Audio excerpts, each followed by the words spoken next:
What is going on, everybody? Welcome to another episode of GLE. Hey, if you haven't subscribed yet, before we jump in, if you please subscribe to the show, share the show. We're on YouTube, we're on Spotify, Apple Podcasts, Stitcher, Google Play. Go subscribe, whatever platform, even on some of the ones that you're not on. If you go subscribe there, it'll help this get out to more people. If you like it, share the show. We really do appreciate it. And today I'm thrilled to have an awesome guest with me. On today's show, we have a life and leadership advisor. She has a master's in clinical psychology, is a speaker, shamanic healer, and she specializes in human behavior, energy healing, and leadership and business consulting.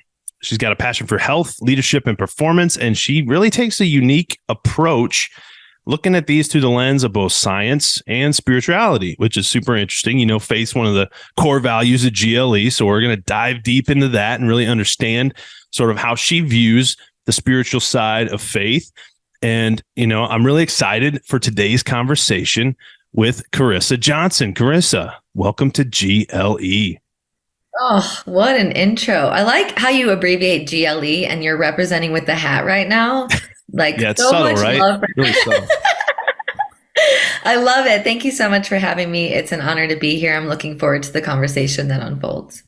Yeah, it's really interesting how we got connected through a mutual friend, a former podcast guest on GLE, and it's kind of an example of some of the spiritual things we experience day to day, where we're praying for someone or thinking about somebody, and they end up texting us or calling us, or people talk about deja vu, or they had a dream and it kind of ended up happening, and what is that all about? And so, really excited to dive into this topic with you and understand that a little bit better. But before we do, I really want to just get, for my audience and for me, since this is really our first conversation, sort of an overview of your background and how you became a leadership coach and a spiritual, trauma healing coach. And really, it's funny. And before you go into your story, I was just reminded of Jordan Peterson in a way, because he was a clinical psychologist who's now like doing this leadership, responsibility content, 12 Rules for Life books, right? And now he's even diving into the Bible and getting into all sorts of like spiritual topics, which is just kind of an interesting parallel. And I was really curious to hear how your story is unique to kind of follow that same sort of curve. Yeah, thank you for that. First of all, I'd like to give a shout out to the person who connected us, who is Joshua G. Crampton, and let everybody know that they should go back and listen to that podcast. If I'm not mistaken, I don't know if he was on once or twice, but the podcast that I listened to was incredible. So going to plug you on your own show and give a shout out to the man who connected us. So thank you, Joshua. Heck yeah. And yeah. And okay, so I'll kind of keep this succinct because my story is very, very long, but I grew up with a lot of mental health challenges. I was diagnosed with anxiety and depression at a very young age. And, I got into a lot of poor behavior at a very young age. And, started to get into a lot of trouble that would have led me down a very different path in my life. I had friends who were getting arrested for substance use and getting, pregnant at a very young age. And I saw my life going in a very different direction. And then my mom relocated me to a different, high school, and I met who became my first mentor. He was a teacher of mine. And something I really appreciated about him, and I will praise him to the world, and why I do the work that I do, an aspect of it is because he didn't talk down to me. He really saw me for who I was. And a lot of times when we experience authority, whether it comes through a teacher or a parent or even a role model in ways, there's this hierarchical approach of, you should listen to me. I'm older. I know better, yada, yada, yada. And when he really sat down and he met me in that place, I'd never been seen or experienced in that way.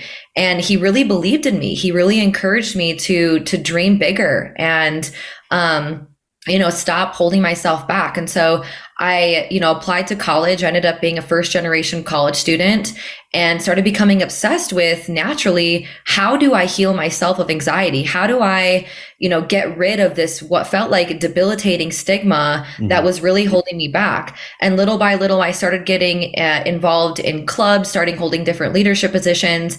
And what was formerly an addiction to like numbing and feeling like an outcast and isolating became a healthy obsession around bettering myself, became around improving. And I saw the natural progression of my life. And so I got my master's degree in clinical psychology. I actually studied a lot of different healing modalities of Western medicine. My thesis was about subjective happiness. I sort of was the outcast in my master's degree program. Everybody's studying, these empirically validated approaches. And I'm like, how do we use meditation in the classroom? And everyone's kind of giggling at me. And I just always had this sort of progressive thought around being willing to challenge the status quo. And even in my master's program, I just didn't agree with the diagnostics that were that were happening, and some of the prescription pushing that was happening, and being somebody who had been in who had dealt with mental health myself, and now being educated about it. I had both the education and experience to stand for something different. So when I got out of my master's degree, I became a licensed professional counselor and worked in community mental health in low socioeconomic status families and communities. And it was really difficult. I was seeing, 10 clients back to back a day. I had a capped income, capped ability and how many people I could see. I was doing so much paperwork. I was like, where's the heart in this? There is absolutely no heart in this. There is no compassion and understanding for the wholeness of the person. This is not holistic. And I started getting so frustrated with the system that I decided I wanted to stand for something more. So I was like, forget this. I don't want to be a counselor anymore. What else can I do with my career that's going to position me better and differently and actually make a greater impact in the world? And so that's when I got in contact with a couple people who were doing life coaching. So I started a business at 25. I didn't know what I was doing. And I was like, I'm just going to start telling people I'm life coaching. And because I was trained as a clinical professional, for me, it felt an integrity. So, and I had the experience of being in the mental health side and navigating my own challenges and overcoming substance use and a lot of other unhealthy behaviors. Sure. And so I started life coaching and I started attracting clients and all these things, beautiful things started happening.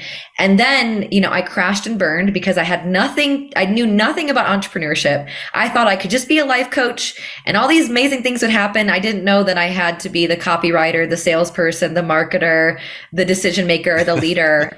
So I went to corporate for a little bit and I became a clinical therapist, or a clinical life coach is what my title was. And I was working on the opposite end of the spectrum with really wealthy families. So I was working with like the top 1% of families all over the world who were sending their children to this program that I worked at that was a non-residential treatment program for wealthy families who wanted to outsource some of their caretaking of their students to different responsibilities. So I did that. And then same thing, I learned a lot about leadership. I held a leadership position there. I worked up a lot of skills. I had a very good supervisor.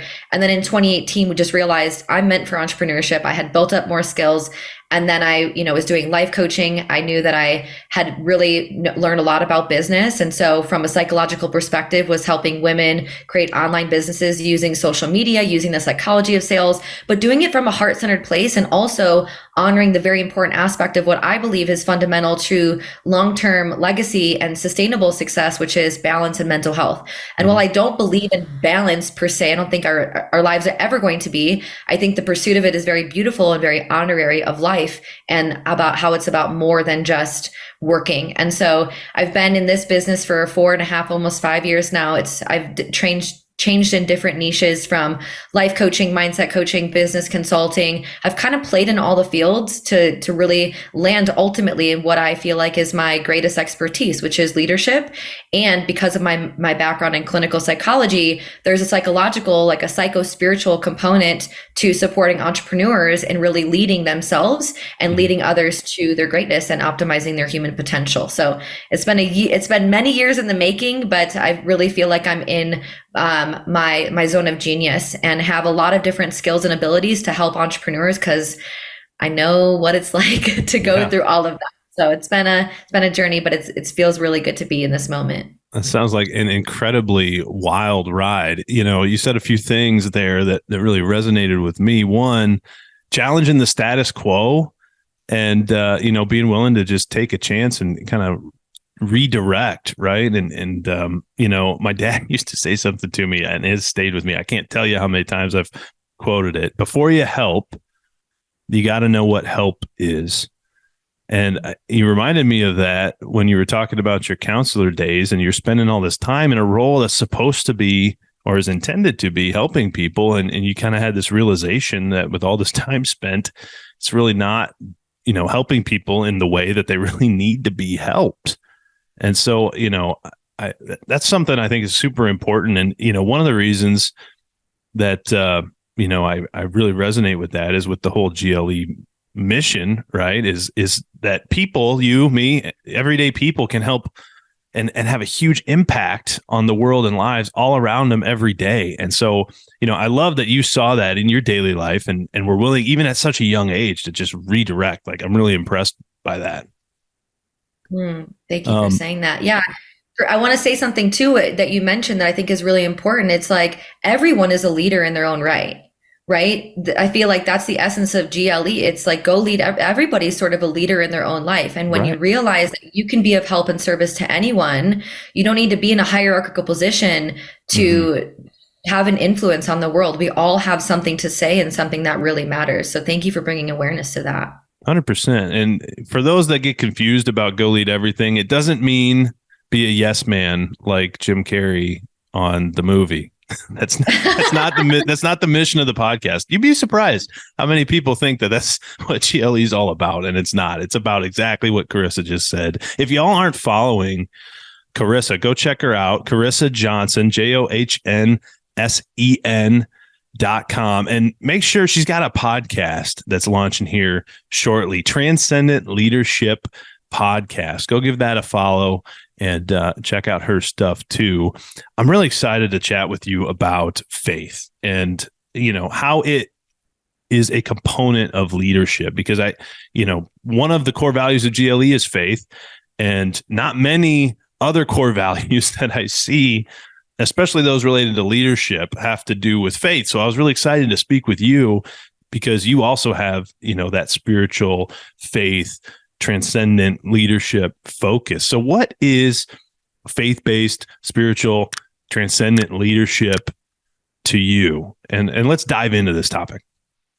Yeah, it's really interesting. As I was praying right before this conversation, I always ask to speak the words of God and to be an open vessel for whatever wants to come through.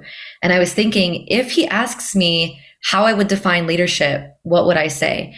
And I actually wanted to use your four main components to give a general overview of what leadership is, and then sort of dive into my perspective in how my transcendent leadership approach is a little bit different. And so for me, it's the courage. It's the courage that the individual has and being willing to go first. It's the faith that they have in something greater than themselves and in the hope for humanity. It's the love that they walk with and the compassion for others. And it's their willingness to stand for truth. I think those things are fundamental in what it means to be a leader. And I think that oftentimes leadership has been sort of this authoritative, like telling people what to do, delegating, very hyper masculine approach. And it's not to say there's anything wrong with the masculine approach. I just think it's naturally sort of missing another component, which is compassion and the heart, right? So we are whole bodied beings. We have a masculine and feminine aspect of us. And we're not going to get into the patriarchy and all of that. That's not important to me. What's important to me is recognizing how leadership is fundamentally changing, and empathy and compassion and more of these soft skills are being invited to some of these harder skills that are necessary and important. Like you were talking about, go lead everything is not about saying yes to everything. Boundaries are really important in leadership, and honoring oneself is very important in leadership. And so I think for me, what transcendent leadership is about is about recognizing that we are whole-bodied beings, that we have a masculine and feminine part of us, that we have a left and right brain, that we are guided by forces of energy, what I identify as God, some people might say the universe or what have you, that are orchestrating things that are in our favor. And the more that we can connect with our body and move simply out of intellect and the mental constructs, the more we have the ability to lead from the heart. Transcendent leadership is about going beyond self, really showing up compassionately, effectively, authentically, and transparently in a world that really desperately needs leaders who are attuned to energy, who have an understanding of mental health, who are willing to go first and do the hard things. Mm-hmm. And I've recognized that the reason why I do the work that I do and why I stand for this is because oftentimes the people who are in leadership positions are those who have the greatest power, influence, and wealth. And I'm talking leadership positions in terms of like companies, CEOs, like politics, things like that. Obviously, sure, everyone is a leader. But those who have, are the leaders are those who have power, influence, and wealth. Right. And in some regard, because of this former paradigm of success and this hustle mentality, there has been a lot of rise and grind, like just, work your face off to do the thing, which has compromised our well-being and our happiness to get there. People have often sacrificed themselves in order to get to their top.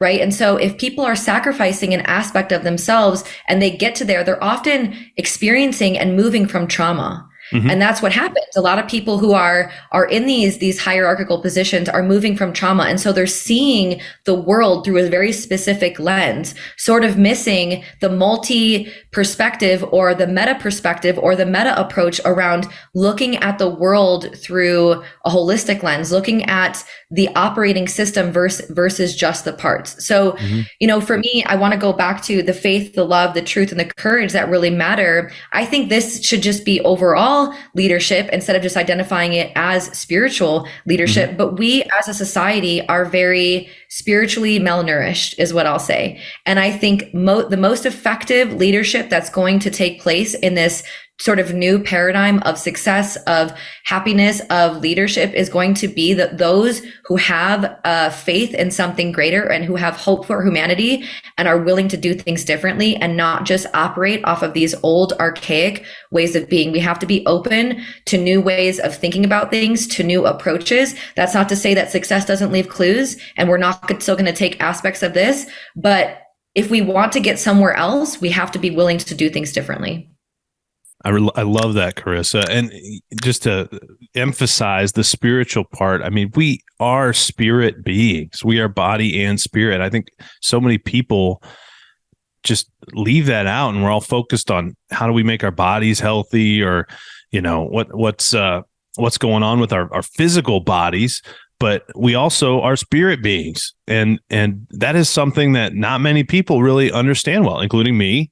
And, we probably won't fully understand it until, the end of time and the end of the age. Right. But, you said a couple things in there that I just loved: going beyond self, willing to go first, do the hard things first.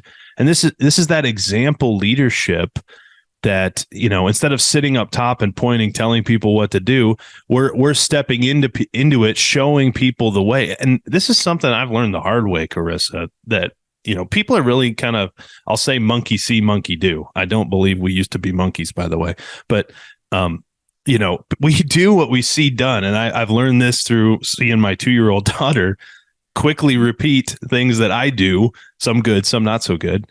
And, everyone is that way. And so if we show the way and show by example, by doing, then really people will see that. And they'll see those good works and follow. And, I saw a post recently that you reminded me of where the post said something about be careful which dogs you feed because they might just need enough food to have the energy to bite you.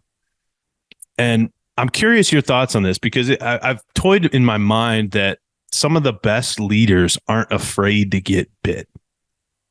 they're not afraid to get punched in the face. And, you mentioned trauma, and I want to kind of transition to the trauma piece because this part's intrigued me. But, how would you respond, and what do you think about, leaders not being afraid to sort of take a punch and step in first and be willing to face whatever consequences might come from standing in truth and being courageous, right? And how does that relate to some of the trauma work you do? Yeah, thank you so much for saying that. And I want to, for a moment, circle back to what you were saying is that from a psychological developmental perspective, how we learn is through modeling. And so I remember my dad always telling me, don't do as I do as I say. Mm-hmm. And I think that is sort of the paradigm that we're shifting out of, that you're realizing with your daughter, right? She's picking up on things that you're doing and that you're saying. And so that's why it's important that leadership isn't a concept. It isn't what somebody is. It's an act. Right. It's a constant act of doing the right thing, of showing up. Like there's so many aspects of that. But for me, it's an act, and it's something that I choose daily. Mm-hmm. I choose this daily, and not every day is it necessarily easy for me. But I know that in order for me to be a good leader, I have to be in integrity. I can't tell my clients to do something that I'm not willing to do. Integrity is a fundamental principle of good leadership. So modeling that behavior is paramount in what we're stepping into. Mm-hmm. And so, yeah, I think, to answer your question around, it's interesting to me because whenever I think about getting bit, I don't know how my body is responding to that right now as a feminine being, but I will tell you is that the backlash, there will be natural backlash of what we stand for. Mm-hmm. And as a status quo, yes, some leaders may not be afraid to receive that backlash because they hold a higher purpose and they hold a higher vision. For me, this circles back to the spiritual component.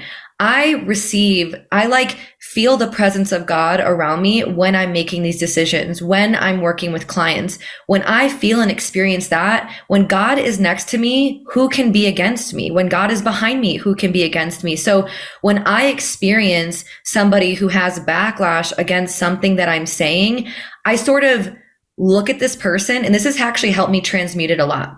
Yes, leaders have to be willing to do that because we are the people who set new paradigms, new trends, go first, yes, etc.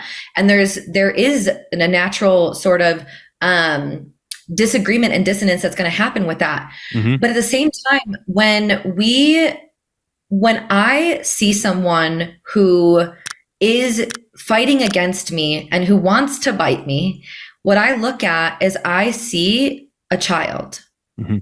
And I look in those person's eyes and I see a little child. And when I see this, I see a child and I'm able to witness that this person likely has some sort of programming or wounds that I am going against around some sort of belief system that they have adopted as their reality. And as we really go against realities right now and we challenge the status quo, we will be villainized in some regards because people have a tendency from a categorical psychological perspective. They categorize, they generalize. If this person identifies with this thing, they're good. If they identify with this thing, they're bad, right? We have these heuristics in our brain that help us compartmentalize things quickly because we're constantly bombarded by information. Mm-hmm. So when I see somebody who pushes against something that I'm saying, I have compassion for that person and I can witness them through the eyes of God because I see a child and I see a child who's afraid of me challenging their belief system, a child who's afraid that I might not be safe, a child who's afraid that I'm going to say something that's going to make them question their entire reality that would then lead them to grief. Because once you adopt a new philosophy, a new version of yourself or something else, there also comes the simultaneous grief that comes with the old thing dying. So of course I would be villainized. Of course I would be bit, because this person, I stand as a representation of everything that they believe. So it comes naturally with the territory. I definitely see them as a wounded, I don't even want to say wounded child, but I see the wounds that come from that, and I have compassion for that. And that is why I do the work that I do, is because we all have big T trauma, big things that happen in our life. I won't even go down that route unless we want to, or little T trauma. It could be little things, right? And that shapes our perspective on reality. 0 to 7 years old, we have pretty much created our entire narrative for what we believe up until the age of 7. By that time, we have formulated enough neural pathways to represent a certain perspective that we will likely hold for our lives unless we do a significant amount of personal development work or trauma work.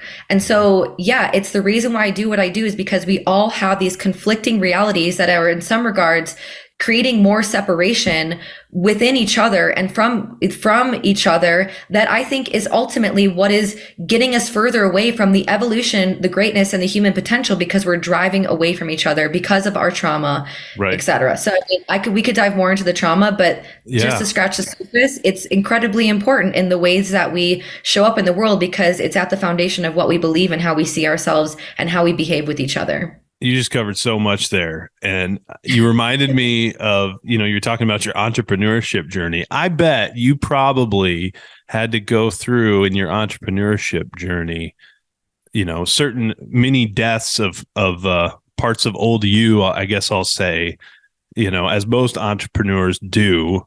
And there's lots of entrepreneurs listening to this show. So, how did you experience some of that as an entrepreneur, a young entrepreneur early in your career, in business? Yeah. I can't tell you how many times I feel like I've gone through what I would call a death cycle. And with my study with shamanism, it's all about tuning into nature and tuning in the cycles and seasons of Mother Earth. How do we honor the natural evolution that's happening with or without us? And I feel that going through those death cycles was fundamental in me becoming who I am, because when we do personal development, healing work, I don't actually believe that we're coming a different person per se. I believe that we are stripping everything away from who we actually are. And so as we strip away these aspects of ourselves and programming and belief systems that are irrelevant or unhealthy or unhelpful for who we desire to be, there's a grieving process for that. So I think we don't die per se, but we grieve what the perception of the version that we think we were or thought we were supposed to be. But ultimately what we're left with is the most purest, divine-like aspects of ourselves that were here from when we were born. So it's, I've gone through many, and I think that instead of looking at it, for me, what's helped me, instead of looking at it through, there's a death, it's integrating. That part of me was so necessary and important. My brand and my vision has gone through so many iterations. You could go online and look at all the seasons and cycles of my life, but they were all important because we are not only multidimensional, but we have different parts of us. There's a modality called parts work where we have like a little inner child. We have different parts of us. And so integrating those parts of me, recognizing there's a whole and there's different aspects of me, has helped me sort of relinquish the fact that it has to I have to let go of this part of me. It's like, no, I am this person. I'm this person. I'm this person. And the more that I have recognized that I can be all of it, I've stepped into the true authentic nature of who I'm meant to be. And so, it's been difficult. I just got out of a death cycle the last 2 years where it was so disorienting, where I was grasping onto my identity. Like, this is who I am. I'm this multiple 6-figure entrepreneur. I'm blah, blah, blah, blah, all of these things. And then when I went through this deep spiritual awakening, everything got shattered and I felt like I was nothing. And God said, and you're still lovable, right? Can you love yourself without the multiple 5-figure cash months and the sold out private coaching and all of it? Like, can you love yourself at the core of who you are? So that's what it is. Those cycles and those seasons strip away who we're not so that we can see and experience unconditional love. You mentioned, I absolutely love that. You mentioned, the kind of childlike mentality. And when you talk about that, you made me think of JP talking about integrating the shadow. And I've had some folks close to me in my life where, I think of it as just growing up and like going through some of those deaths, or, maybe we think of it as pruning. When you're pruning a tree, you're cutting off the dead branches, or, the branches that don't serve the tree, and it actually allows it to grow healthier and produce more fruit. Right. And so, as you think about that, I see a lot of folks in some of my old circles that I don't think they've ever really grown up. They're in a childlike, teenager-like sort of mentality, and they've never really had to go through or do that integration, and they've never really experienced what it's like to really take ownership and responsibility of who they are, who God made them to be, their true identity outside of, these external labels that come from the world. Would you say that's right on or way off? No, I think it's right on. And I'll just add a little bit to that. The reason why people are often like that is because from a developmental perspective, they had stunted growth.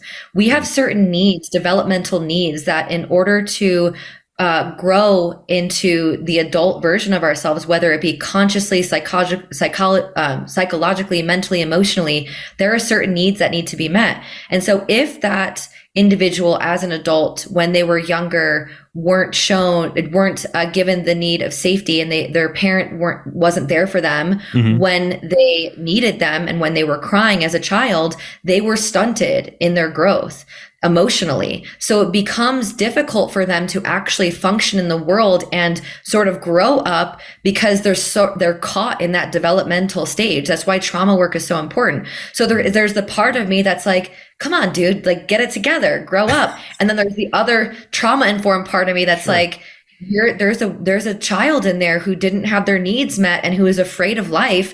So that's where the courage comes in, right? If you can have courage, I fundamentally believe if you have no other characteristic in your life, but you have courage, you can get through anything. I don't believe that it's limiting beliefs or that it's trauma that's getting in the way of our human potential. I believe it's our desire to be comfortable.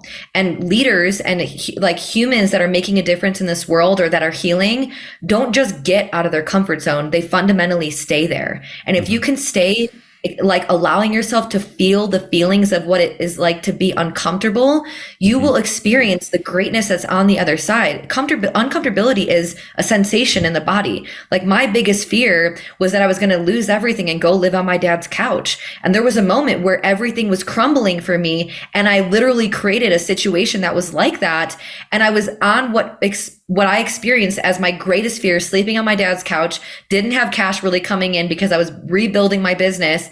And I was like, wow, my greatest fear wasn't actually the fear of sleeping on my dad's couch. It was the emotion of disappointment.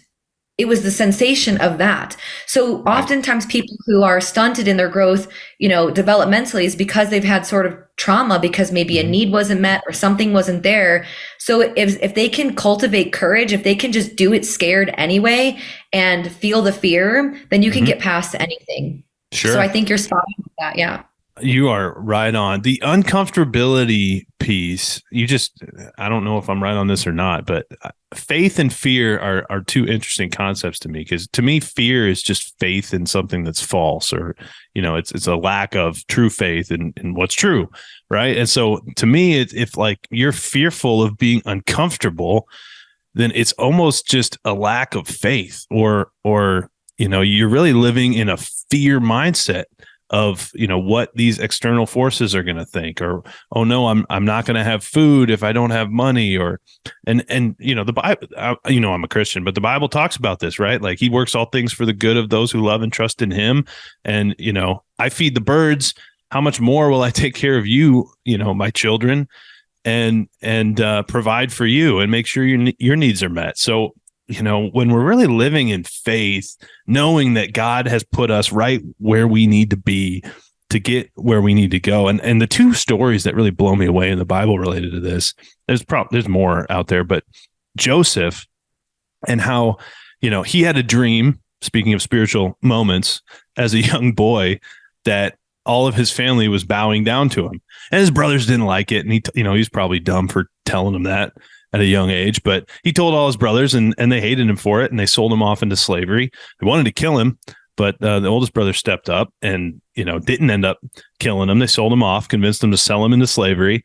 He was in slavery. He was imprisoned. He was accused of rape, and this is the guy that had this dream of like, hey, my whole family's going to bow down to me at some point in the future. And ultimately, years later, ends up being basically the second in command to Pharaoh in Egypt and saving the whole nation of Israel from a famine. But I'm sure in those low moments, without faith, he probably would have felt pretty fearful and probably did, maybe along the way. But, I just feel like, it's so critical to make sure that God has put you right where you need to be to do the pruning, to do the integration, to prepare you for what's next. And you're really right where you need to be to get where you need to go. Do you think that's true? Yeah, I think that's absolutely true. And I think for my experience and a lot of the people that I work with, there needs to be what you put your faith in, like you said, right? And so people can put their faith, they put their faith in the political leaders, they put their faith in blah, blah, blah. Putting your faith in the purest source that there is in God is, for me, the only place it needs to go. It's the clearest, cleanest energy that it's just, you can feel it when you tap into it. Mm. And I would honestly challenge just a little bit of your perspective around the fear, primarily because fear is, it's a very primitive part of our psychology, right? Mm-hmm. It's millions of years old. It's a survival mechanism. So I think that faith is the antidote in many regards, and that the very primitive aspect and the biological aspect of our fear is to keep us safe. So it's not to shame that we are fearful, but to recognize there's a very high level of intelligence that's happening in our body that's just cross-wired, right? We're sort of fearing things that aren't necessary. And once we can recognize that we're not fearful, like what we're fearful of, we can place in God's hands, because that's often where a lot of the fear comes from. We're trying to control, right? This needs to happen now. What else is going to happen? But when you can surrender and relinquish your control to God, I think that's when you can transmute a lot of the fear. But I don't personally ever think that fear will go away, because it's a natural part of our psychology, our biology, our physiology, and it's very smart. And so it's just keeping us safe from the things that ultimately we need to confront in order to evolve, in order to grow. I think about entrepreneurship. I was so scared of being disliked, of being publicly humiliated on social media, like this cancel culture.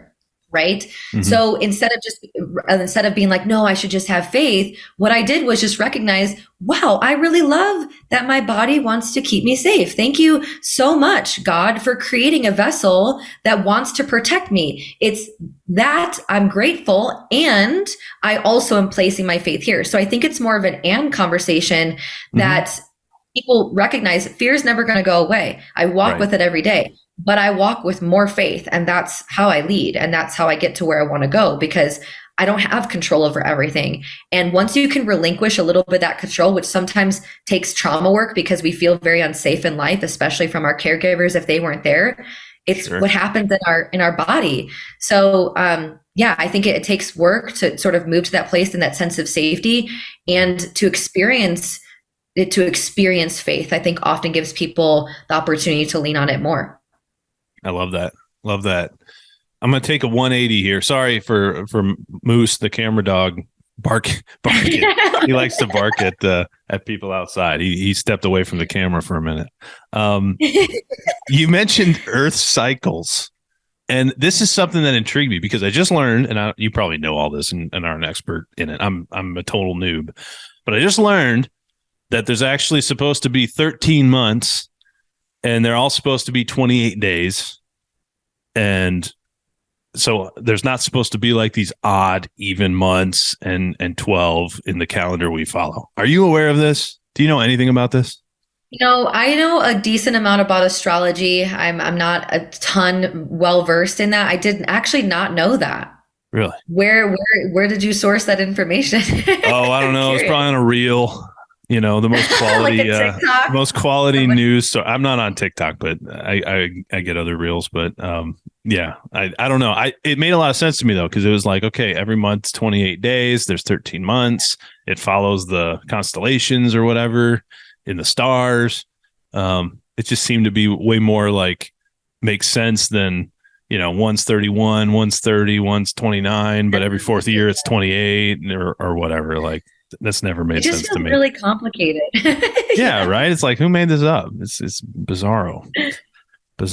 Anyway, so I digress. So a couple things. If you're not following Carissa, go give her a follow. She's her website's Carissa Johnsen, CarissJohnsen.com.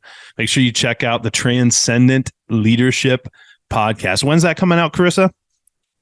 So the podcast currently right now is called Freedom Designers. It's my old brand, but it is relaunching in the mid-February. So we have 3 weeks, I think 4 weeks, something like that, upon the relaunch date. We just finalized a lot of the pieces where we might have a sponsorship, so we're really excited to bring it back. We have some amazing guests. I know we talked about you being one of them as well, so people can look forward to that. Yeah. I'm looking forward to it. Before we go, I got to ask you one thing, and before I ask you my final question, I'd be remiss if I didn't ask you this because it's really intriguing to me. Just recently, I came across something I had never seen before. So, if you're familiar with the Bible, and you probably know that years ago there's apocryphal books or books that are like outside of what people consider the canon of Scripture, right? And there's like the Book of Enoch and Yasher and Maccabees and Jubilees and the Book of Wisdom and all this stuff, which at some point in like the 1800s it was no longer a part of our Bibles. And it's not necessarily that it's bad stuff. It's good history. It just wasn't considered to be canonical by whoever made those decisions at the time. At least that's my understanding. I'm giving an extremely quick overview of this just so people have some context. But King Solomon, David's son, considered to be the wisest man ever, wrote Proverbs, wrote Ecclesiastes. I just recently came across this manuscript that's supposedly from King Solomon, and it's his account of actually binding demons and making them help him build the temple in Jerusalem, which is fascinating. And everyone's always debated whether Solomon's in heaven or not, because at the end of his life, he ended up sacrificing to some false gods and supposedly fell away from his faith. At least that's what I've heard. But actually, at the end of this manuscript, he says exactly that. So it was kind of like, what the heck? I don't know what this manuscript is. I just came across it. But you talk about ancient wisdom, and I'm just curious what I know you're probably like, how did he get to there? Way to lean into that question. Well, I'm curious if you studied Solomon at all and what you mean by ancient wisdom. Is this like Enochian magic stuff? Because I'm just curious what you mean by ancient wisdom. Yeah, thank you for asking that. It's not that I've studied Solomon. No, primarily the ancient wisdom that I come from is the shamanism, right? And so for me, it's ancient wisdom around plants, around the seasons, around cycles, around the constellation, around like the modalities that I've learned. One of the modalities that I'm trained in is called guided energy medicine. And it's fundamentally tuning into the fact that we have different light bodies and that energy is science as well. This isn't like so woo-woo spiritual. You can actually research the different layers of our body, the different ways that energy can be moved. Sure. And so the wisdom that the ancient tools and practices in some ways are very basic that people already do, breath work, meditation. Some of these practices are very old. Qigong, as well as, what is the other one that I always want to say? It's where you do, where you like move different things in the home. I'm not trained in this, but it's like a 4,000 year old. Is it like Qi? No, not Qi. I forget. But Feng basically, shui. feng shui. Thank you. There you Exactly. go. That's not a tool, an ancient tool that I use. But what I'm speaking to is a lot of these tools: breath, qigong, tai chi, meditation. These practices are ancient. They are thousands of years old. Right. Connecting with herbs in Mother Earth, right? There's a lot of healing that can Mm-hmm. come from that. So these ancient tools, practices, rituals, prayers, a lot of actually what I teach to a lot of my clients when they first come to me, it's one of the first tools we talk about. It's an ancient tool to me. That's prayer. How are you directing your energy? How are you getting in ritual, creating sacred space, connecting to creator and whatever you believe? So these things are fundamental in the practices that I teach. So those are the ancient, but also seemingly basic, overlooked tools that people often miss that are fundamental for me to having a very happy and successful life. So those would be the tools that I'm more or less referring to. Very cool. Very cool. So I'm a big believer in the whole energy thing. And, some people think the energy stuff is all woo woo juju. I probably would have 10 years ago. But, if you've actually seen studies of how water behaves when just words are spoken over it, or how sound can impact, water crystals. I mean, it's phenomenal. And you think about the body is made up of majority water, you can't help but, really truly think that the music, the things we put in, the words that we're hearing, the words we're speaking coming out of our body, right? All that has an impact on our state and on our bodies and on our spirit. And so, from a prayer perspective, sure. God, I mean, 100% it has an impact. And so, that's why I love, Carissa, your message on just how important that is when it comes to leadership. And I'm so thrilled that I was able to have you on. Sorry to kind of totally throw a humdinger with the Solomon stuff. Oh, it's all good. I look into all sorts of crazy stuff these days, and I'm just intrigued, right? Seek and you shall find. So I'm seeking. I loved it. So before we go, I just want to ask you one final question. It's my favorite question because it's kind of based off of, like why I started GLE. One of the reasons was I thought it would be so cool if I had a podcast from my great grandparents or people in my history and was able to just watch hours and hours of conversations of, great grandpa Swanson years ago, or grandma talking to whatever cool people might have been around then. But, I only have like one picture or, maybe an old VHS tape of them, maybe a few years before they passed away. So, one of the reasons I started GLE was who knows how many people are going to see Carissa and Phil talking for generations down the line. So last question, always love to hear the answers to this question. If you had to leave the future generations with just one thing, could be one or two things, but what would you leave the future generations with today? Mm-hmm. Let me tune in for a moment and see what wants to come through. I think I've already mentioned it, but I just want to circle back to it. It is that we live in a world and in a time where so many things are possible. And when we think back in history about running a 4-minute mile, at one point that was believed was impossible. Now people have run that and they have outdone that. Mm-hmm. If we desire to really experience human potential, we have to be willing to try things that feel outrageous, but are on our hearts and our deepest desires. And that nudge for me, that is my higher guidance, my connection to God, that I hear, reach out to this person, say this thing, follow this thing, go this direction. That internal guidance system, that intuition, that connection to God, I think leads us to our greatness and leads us to our human potential. But the thing is, we need two things. We need trust that it actually exists. We need trust that God actually exists and that there are forces of energy, intelligence that want us to get into a new evolution, that want us to survive, that want us to live and be happy and prosper. And we also need the courage to do the really uncomfortable things.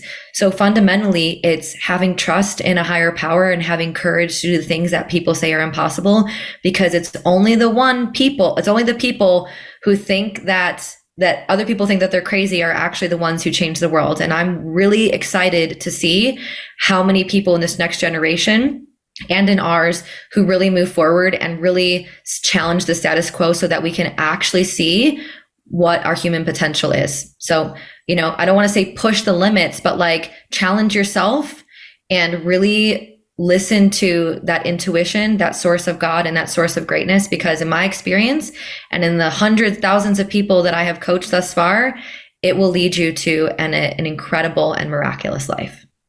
You heard it. I love it, Carissa. Thanks for coming on the show. Y'all, hear your calling and go courageously forth, all you in the GLE network, and go lead everything.